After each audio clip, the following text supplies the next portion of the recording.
So for combining two typefaces, again, I always try to think of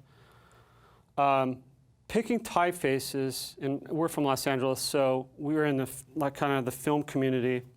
I've always thought of picking typefaces for a specific role, the personality for a role. So I put myself in the position like a casting director for a movie. So I want an actor and an actress, let's say, for a comedy. I want to pick specific personalities for those roles. So if it's a comedy, I may not want, Meryl Streep and, let's say Jack Nicholson for now. I might want Drew Barrymore and Adam Sandler, right? So it's kind of the same kind of a situation for getting the personalities together through the classifications in, picking typefaces. So here, just the basics of serif versus sans serif. This is where I was taught, where we usually start to combine two typefaces for a system of communication. Serif, the old rule of thumb is to use a serif for most of the body content for heavy-duty reading, and then use the sans serif for your hierarchy, your subheads and your headers, and some of your smaller content. So here's the visual representation of two typefaces that might work well together, serif and sans serif. And these are some basic classifications. I mean, there's more elaborate systems than this, but I just want to give you 4 of each for serif and sans serif classifications. You have for the humanist to transitional, modern, and slab. And some of these have subcategories, like I said, so these can get a lot larger and more complex. But when we're talking about humanist, we're talking old style.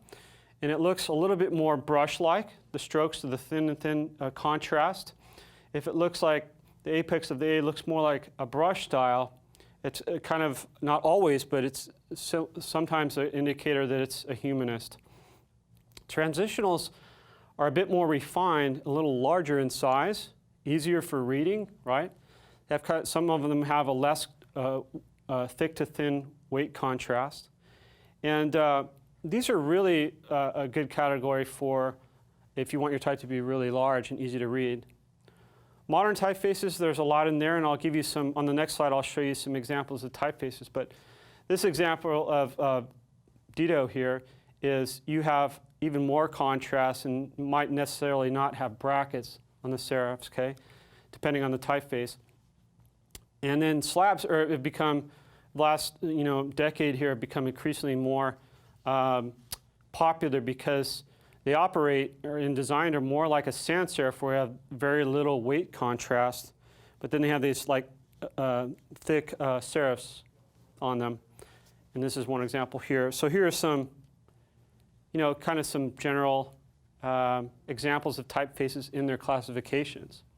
So I start to look this way, into these. If I have an older crowd like my finance annual report that I'm working on, and I see the age range is older, I probably might gravitate towards in here somewhere, or even the slab if it's not too classical, let's say.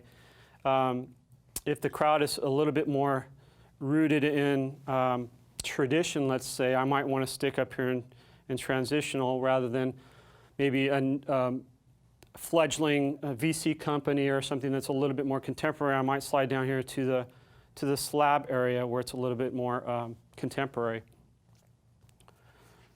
For the sans serifs, we also have a humanist, but it's in the sans serifs, the stroke width is a little bit more subtle. As you can see, this is Gill sans, I believe.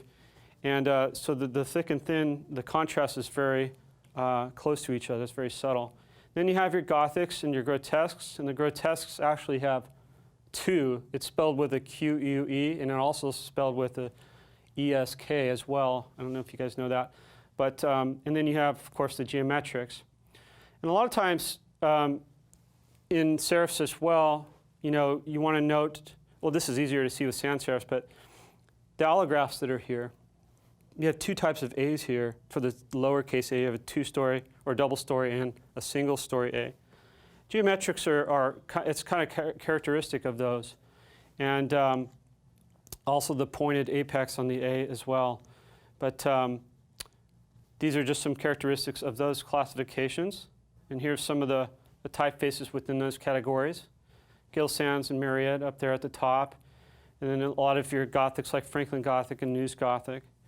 And your grotesques, Universe and Neue Helvetica drop in there.